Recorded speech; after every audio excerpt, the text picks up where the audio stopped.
स्वागत है आप सभी का पूजा ध्यानी क्लासेस में। आज मैं कुछ छात्रों की रिक्वेस्ट पर समास लेकर आई हूँ। आज हम जानेंगे कि समास किसे कहते हैं, समास के कितने भेद होते हैं और वह कौन कौन से होते हैं। तो चलिए शुरू करते हैं। सबसे पहले हम जानेंगे जो समास शब्द है उसका अर्थ क्या होता है। समास शब्द का अर्थ होता है छोटा करना या संक्षिप्त करना। जब हम अपनी बात को बहुत लंबा ना बोलकर संक्षिप्त रूप में बोलते हैं, छोटे रूप में बोलते हैं, तो उसे हम समास कहते हैं।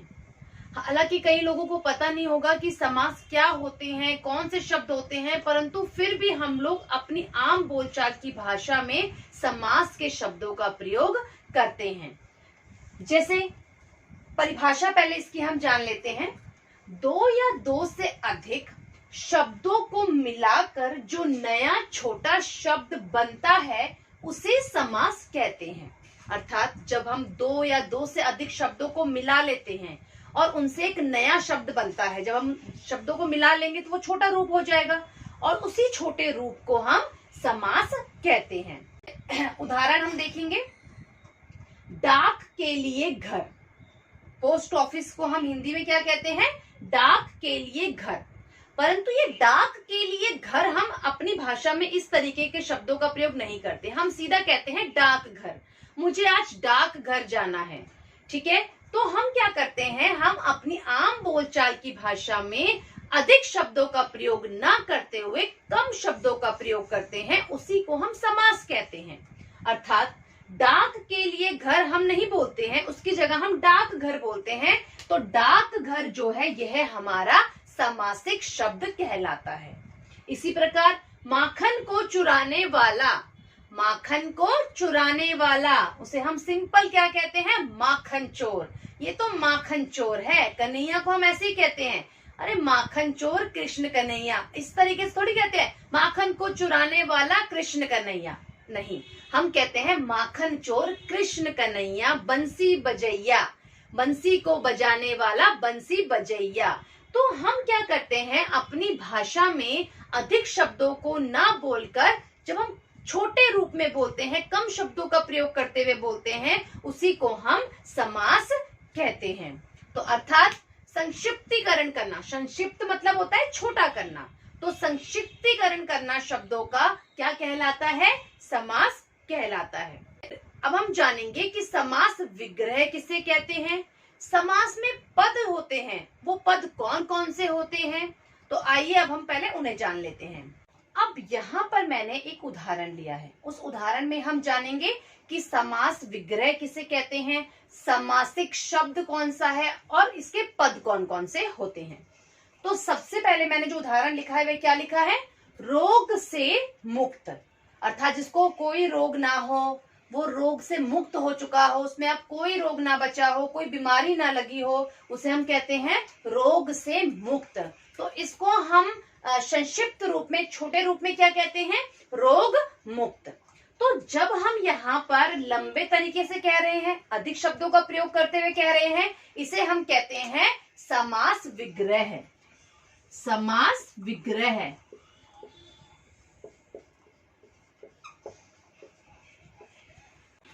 यहाँ पर कारक की विभक्तियों का प्रयोग किया जाता है समास विग्रह में, लेकिन जब हम इसको संक्षिप्त रूप में बोलते हैं, छोटे रूप में बोलते हैं, तो यह कारक की विभक्तियां लुप्त हो जाती हैं, इनको हटा दिया जाता है। और यहाँ पर जो छोटा शब्द बना है, इन शब्दों को मिलाकर हमने क्या एक छोटा रूप बना लिया है शब्द का, उसे हम कहते हैं सामासिक शब्द।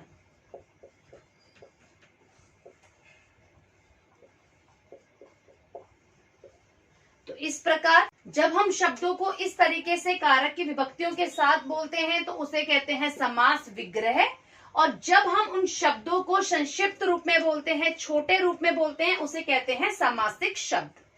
अब इस सामासिक शब्द में जैसे रोग मुक्त एक सामासिक शब्द बन चुका है।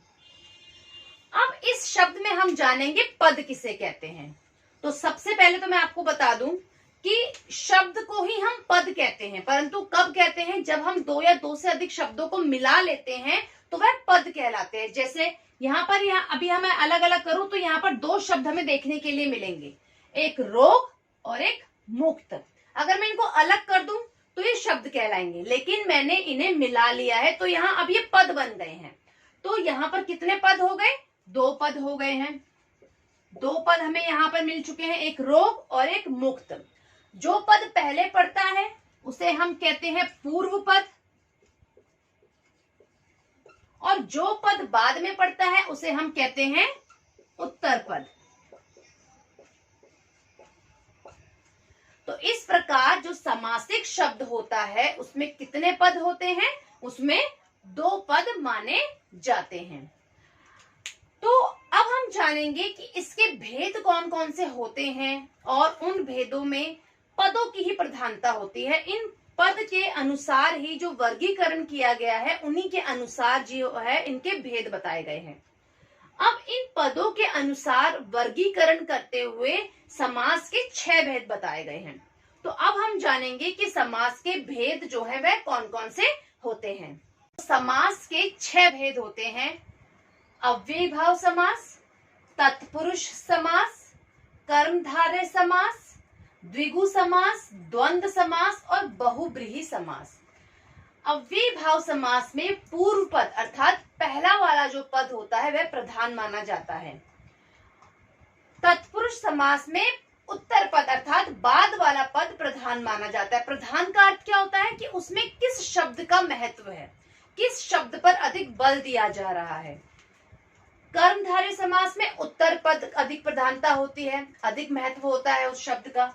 द्विगु समास में भी उत्तर पद की प्रधानता होती है।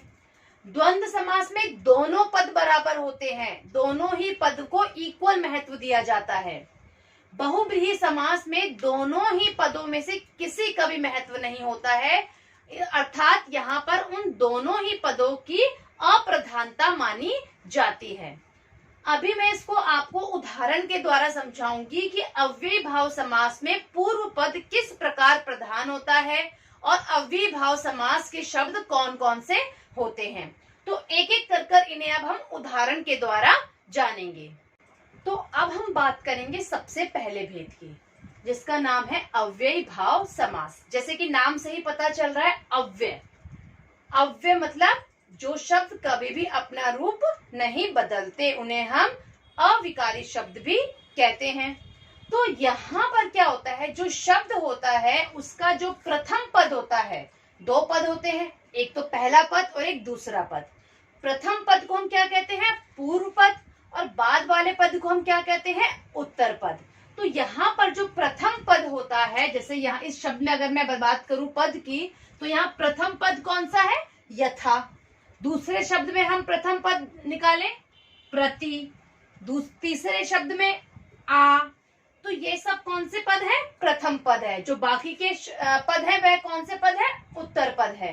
तो अव्ययीभाव समास में जो प्रथम पद होता है वह हमेशा अव्यय होगा, या तो उसमें उपसर्ग लगा होगा। जैसे अव्यय मतलब यथा, यथा शब्द जो है वह अव्यय शब्द है, जो कि लिंग, वचन, कारक का प्रभाव पड़ने पर अपना रूप नहीं बदलता है। प्रति एक उपसर्ग है, आ भी एक उपसर्ग है।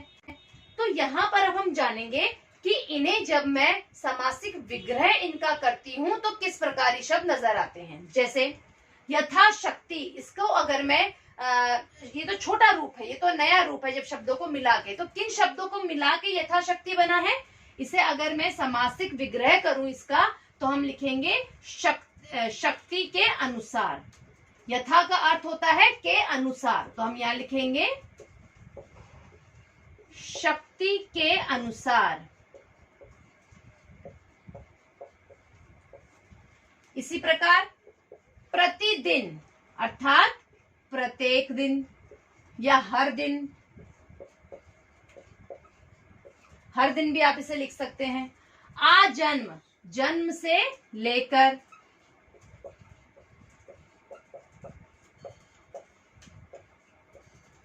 तो यहाँ पर किस पद को अधिक महत्व दिया जा रहा है? प्रथम पद को अधिक महत्व दिया जा रहा है। अव्ययीभाव समास के जो शब्द थे, इन्हें हमने जब समास विग्रह किया तो ये कौन से शब्द बन गए हैं? यथाशक्ति का बना है शक्ति के अनुसार, प्रतिदिन प्रत्येक दिन, आजन्म जन्म से लेकर। तो वे शब्द जिनमें पहला पद या तो अव्यय हो या उसमें उपसर्ग लगा हो, तो उसे हम कौन सा समास कहते हैं? अव्ययी भाव समास कहते हैं। तो अब हम बात करेंगे समास की दूसरे भेद की, जिसे हम कहते हैं तत्पुरुष समास। इस समास के भी 6 भेद होते हैं। यहाँ पर कारक की विभक्तियों को लिया जाता है। वैसे तो कारक की विभक्तियां 8 होती है। कर्ता ने कर्म को करण से, संप्रदान के लिए, अपादान से, संबंध का के की, अधिकरण में, पर, संबोधन है, अरे आदि। तो यहाँ पर कर्म से अधिकरण कारक तक लिए गए हैं, लेकिन कर्ता कारक जो सबसे ऊपर का था, सबसे पहला कर्ता कारक, और संबोधन जो था वह इसमें से लुप्त हो गया, उसको उसमें से हटा दिया गया है। तो यहाँ पर अब हम जानेंगे कि तत्पुरुष समास में कारक की विभक्तियों का क्या महत्व है। जैसे कर्म को, कर्म का विभक्ति चिन्ह कौन सा है? को। पहले हम इनकी विभक्ति चिन्हों को इनके साथ में लिख लेंगे। करण से, संप्रदान के लिए, अपादान से, संबंध का के की, अधिकरण में, पर। तो यहाँ पर इन सभी कारक की विभक्तियों को लिया जाता है। अब हम कैसे पहचानेंगे कि तत्पुरुष समास में कौन सा कर्म समास है, कौन सा करण है, कौन सा संप्रदान है? हमें कैसे पता चलेगा? हमें ये तब पता चलेगा जब हम समासिक शब्द का विग्रह करेंगे। विग्रह करने पर जो भी चिन्ह इनमें से आता है उसी के अनुसार उस कारक का नाम दिया जाता है। अब यहाँ पर 2 विभक्ति चिन्ह एक जैसे हैं, यहाँ पर भी से है, यहाँ पर भी से है। कैसे पता चलेगा? इसे भी हम आगे जानेंगे जब हम उदाहरण करेंगे करण कारक का और अपादान कारक का। इसे भी हम आगे उदाहरण के द्वारा समझेंगे। तो अब हम तत्पुरुष समास के सबसे पहले भेद की बात करेंगे, जिसका नाम है कर्म तत्पुरुष समास। कर्ता ने कर्म को, तो जिस भी समास में 2 पदों के बीच में को विभक्ति चिन्ह आए वहां पर कर्म तत्पुरुष समास कहलाता है। इसमें कौन सा पद प्रधान होता है? इसमें उत्तर पद प्रधान होता है। केवल अव्ययी भाव समास में ही पहला पद प्रधान होता है, पूर्व पद प्रधान होता है। बाकी जो बहुव्रीहि समास को छोड़कर जितने भी समास बचे हैं उनमें उत्तर पद ही, मतलब अर्थात बाद वाला पद ही प्रधान माना जाता है। अब हम इसका विग्रह करके देखेंगे कि इसमें कर्म कारक किस प्रकार आ रहा है। जनप्रिय अर्थात जनता को प्रिय,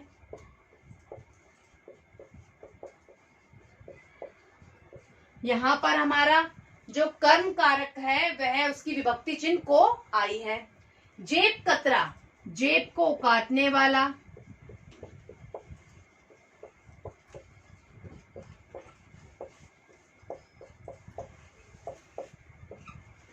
माखन चोर, माखन को चुराने वाला।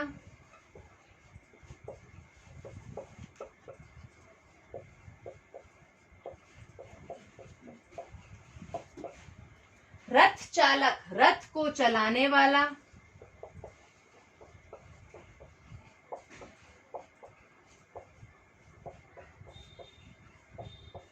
तो इस प्रकार इन सभी को जब हम समास विग्रह करते हैं तो यहाँ पर हमारा कर्म कारक की विभक्ति चिन्ह आ रही है को।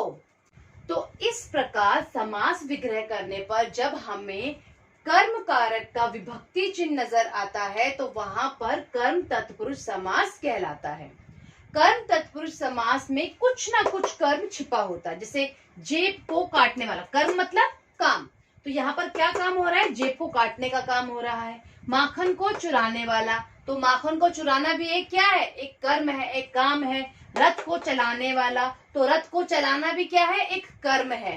तो इस प्रकार हमें कर्म तत्पुरुष समास में कुछ ना कुछ कर्म होता हुआ नजर आता है और वहां पर को विभक्ति चिन्ह नजर आता है समास विग्रह करने पर। अब हम जानेंगे दूसरे भेद के बारे में, जिसका नाम है करण तत्पुरुष समास। करण तत्पुरुष समास की जिसके विभक्ति चिन्ह कौन कौन से होते हैं? से या फिर के द्वारा।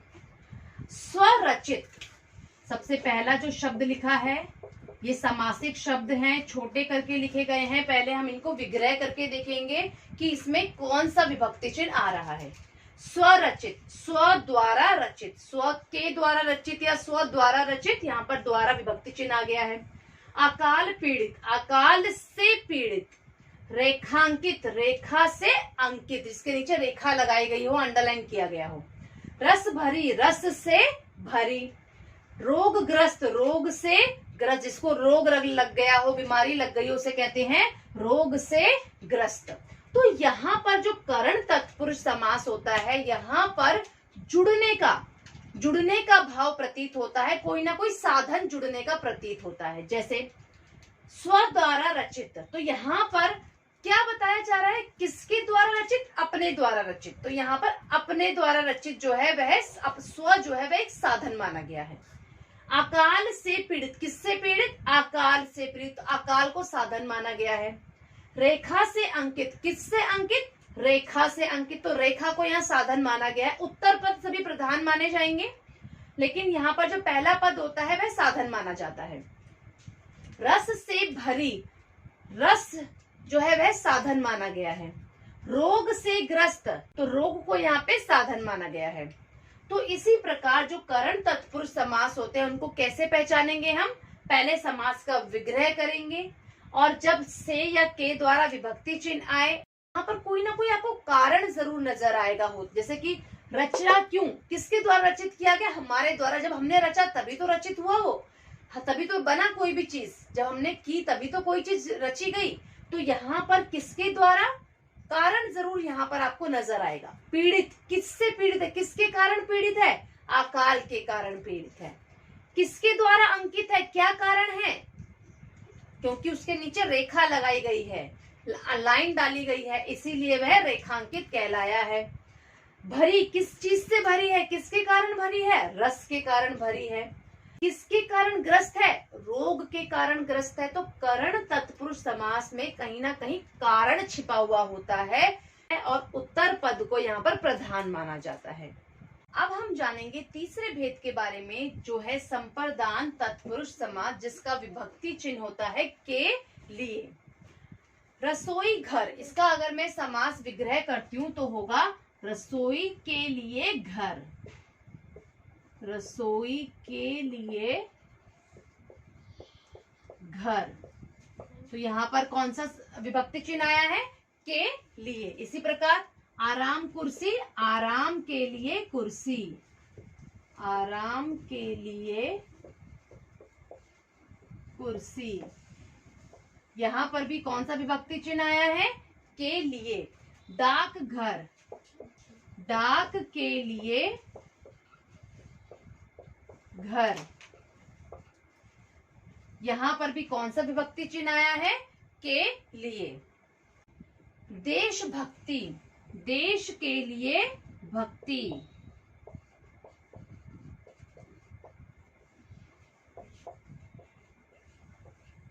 तो यहाँ पर भी कौन सा विभक्ति चिन्ह आया है? के लिए। संप्रदान तत्पुरुष समास में एक तो के लिए भक्ति होती है विग्रह करने पर, दूसरी बात यहाँ पर कोई ना कोई चीज हमें ऐसा प्रतीत होता है कि हम दे रहे हैं। रसोई के लिए घर, यहाँ पर घर किसके लिए बनाया गया है? रसोई के लिए, अर्थात खाना पकाने के लिए। आराम के लिए कुर्सी, कुर्सी किसके लिए दी गई है? आराम करने के लिए। डाक के लिए घर, किसके लिए घर बनवाया गया है? डाक अर्थात चिट्ठी पत्रों के लिए।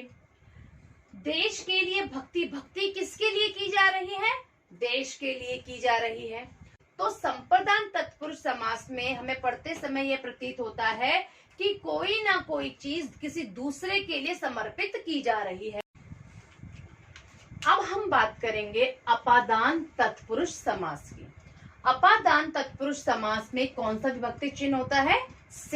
से हमारा करण में भी होता है, लेकिन अब दोनों का अंतर हम जानेंगे कि कब हम बताएंगे कि करण तत्पुरुष समास है और कब हम मानेंगे कि अपादान तत्पुरुष समास है। सबसे पहले इनका हम विग्रह करते हैं। पाप मुक्त, पाप से मुक्त, पाप से मुक्त। रोग मुक्त, रोग से मुक्त।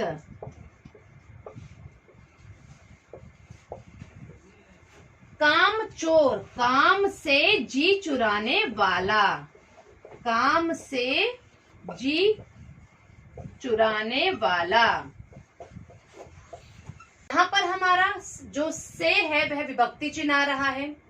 अपादान की खासियत बात क्या होती है, यहाँ पर जो होता है जुदा होते हुए कुछ कोई चीज अलग होते हुए नजर आती है। जैसे पाप से मुक्त, अर्थात पाप से दूर हो चुके हैं, अब हम तो पाप से मुक्त हो चुके हैं, अलग हो चुके हैं। रोग से मुक्त, हमने करण कारक में क्या लिखा था, करण तत्पुरुष समास में हमने क्या लिखा था, रोग ग्रस्त, रोग से ग्रस्त, उसमें रोग लग गया था। ठीक है, तो हमने वहां पर रोग को साधन माना था। ठीक है, क्योंकि साधन जुड़ा हुआ था कि अभी रोग है तो रोग से ग्रस्त था। लेकिन यहाँ पर है रोग मुक्त, रोग से मुक्त अर्थात वो मुक्त हो गया, वह रोग से अलग हो गया है, उससे रोग जो है वह हट गया है। इसी प्रकार काम चोर, काम से जी चुराने वाला, इसमें भी जो है हम काम से दूर भाग रहे हैं, कोई ना कोई चीज दूर होते हुए प्रतीत हो रही है। तो अपादान तत्पुरुष समास में अलग होते हुए हमें जो पद होते हैं वह अलग होते हुए नजर आते हैं। अब हम बात करेंगे संबंध तत्पुरुष समास की। संबंध कारक होते हैं, उनकी विभक्ति कौन कौन सी होती है, का, के और की। अगर हम इन समासिक शब्दों का विग्रह करते हैं और हमें का, के, की विभक्ति चिन्ह नजर आते हैं तो वहां पर संबंध तत्पुरुष समास माना जाता है। जैसे राजपुत्र, राजा का पुत्र, तो यहाँ पर पुत्र का संबंध किससे हो गया, राजा से, कि वह किसका पुत्र है, राजा का पुत्र है। देव पूजा, देव की पूजा। गंगा जल, गंगा का जल। ईश्वर भक्त, ईश्वर का भक्त भी हो सकता है, ईश्वर के भक्त भी हो सकता है। तो यहाँ पर का, के, की विभक्ति चिन्ह हमें नजर आ रहे हैं विग्रह करने पर। तो जहां पर भी समास विग्रह करने पर आपको का, के, की विभक्ति चिन्ह नजर आए वहां पर संबंध तत्पुरुष समास कहलाता है और दोनों ही पदों के बीच में संबंध को जोड़ा जाता है। यहाँ पे जल का संबंध किससे है, गंगा से है, कि वह किसका जल है, गंगा का जल है। पूजा किसकी की जा रही है, देव की, भगवान की पूजा की जा रही है। पुत्र किसका है, राजा का है। भक्ति किसकी की जा रही है, ईश्वर की जा रही है। तो यहाँ पर संबंध स्थापित किया जा रहा है पूर्व पद में और उत्तर पद के बीच में, किसके द्वारा, कारक की विभक्तियों के द्वारा इन्हें जोड़ा जाता है। और जब इनका समासिक शब्द हम बनाते हैं तो वहां पर कारक की विभक्तियों का लोप हो जाता है, अर्थात वह गायब हो जाती हैं और वह जुड़कर एक छोटे रूप में हम नया शब्द बना लेते हैं जिसे हम सामासिक शब्द कहते हैं। अब हम बात करेंगे अधिकरण तत्पुरुष समास की। हम जानेंगे अधिकरण तत्पुरुष समास किसे कहते हैं। एक तो अधिकरण तत्पुरुष समास में कारक की कौन सी विभक्तियां आती हैं, में और पर, अर्थात जब हम समास का विग्रह करेंगे, समासिक शब्द का जब विग्रह करेंगे तो उसमें हमें में और पर विभक्ति चिन्ह नजर आने चाहिए, तभी वहां पर अधिकरण तत्पुरुष समास कहलाएगा। जैसे उदाहरण देखेंगे, कार्य कुशल, कार्य में कुशल, कार्य में कुशल। इसी प्रकार जलयान, जल पर चलने वाला यान, जो पानी में चलते हैं। वनवास, वन में वास, वन में रहने वाले, वन में वास। आत्मनिर्भर, आत्मा पर निर्भर, या आत्म पर निर्भर भी लिख सकते हैं, आत्मा पर निर्भर। तो यहाँ पर में पर विभक्ति चिन्ह आ रहे हैं, तो यहाँ पर अधिकरण तत्पुरुष समास कहलाएगा। तो जिस भी समासिक पद को विग्रह करने पर में और पर कारक विभक्तियां आती हैं उन्हें हम अधिकरण तत्पुरुष समास कहते हैं। अब यहाँ पर मैंने कुछ उदाहरण लिखे हैं समास पद के, या समस्त पद भी, आप इसे समासिक पद को हम समस्त पद भी कहते हैं। हम पहचानेंगे कि ये कौन सा समास है। तो समास पहचानने का सबसे अच्छा तरीका क्या होता है, उसका हम विग्रह करके देखते हैं, उसको तोड़कर देखते हैं। सप्रेम, अब स जो है वह क्या है, एक शब्द है? नहीं है। कोई पद है पूरा? नहीं है। ये क्या है, एक उपसर्ग है। और जिस भी समासिक पद में आपको पहला पद अव्यय या फिर उपसर्ग नजर आ जाए तो वह कौन सा समास कहलाता है, अव्ययी भाव समास। तो पहले तो हम इसका समास विग्रह कर लेते हैं। सप्रेम मतलब प्रेम के साथ, सप्रेम अर्थात प्रेम के साथ या प्रेम सहित, आप कुछ भी लिख सकते हैं, ठीक है। तो अब आप कहेंगे के आया है, इसमें संबंध में भी आता है का, के की, परंतु वहां पर संबंध कारक में अव्यय नहीं होता है, ना ही उपसर्ग होता है। तो सबसे पहले तो हमने यहीं से पहचान लिया कि यहाँ पर जो है उत्तर पद, जो पूर्व पद है वह क्या है, एक उपसर्ग है। तो जहां पर भी उपसर्ग हो जाए पूर्व पद, वहां पर अव्ययी भाव समास आप आंख बंद करके लिख दीजिएगा, वह बिल्कुल सही माना जाएगा। तो प्रेम के साथ और सप्रेम में यहाँ पर उपसर्ग है, तो ये कौन सा हो गया, अव्ययी भाव समास। जल धारा, जल की धारा, संबंध का के की, तो संबंध कारक आ रहा है इसमें, तो कौन सा समास हुआ, संबंध तत्पुरुष समास।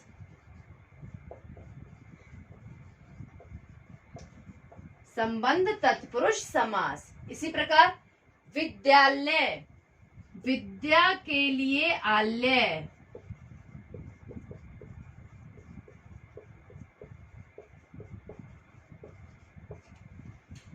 कर्म को करण से संप्रदान के लिए, तो यहाँ पर कौन सा कारक आया है, के लिए, तो संप्रदान तत्पुरुष समास।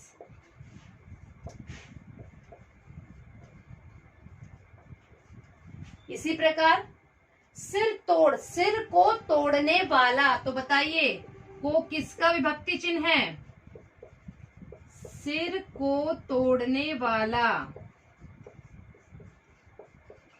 इसमें को विभक्ति चिन्ह आ रहा है, कर्म तत्पुरुष समास। जी, कर्म तत्पुरुष समास। मुंह मांगा, मुंह से मांगा, बताइए कौन सा विभक्ति चिन्ह है, मुंह से मांगा हुआ, मुंह मांगा होता है, तो कौन सा समास है, करण तत्पुरुष समास।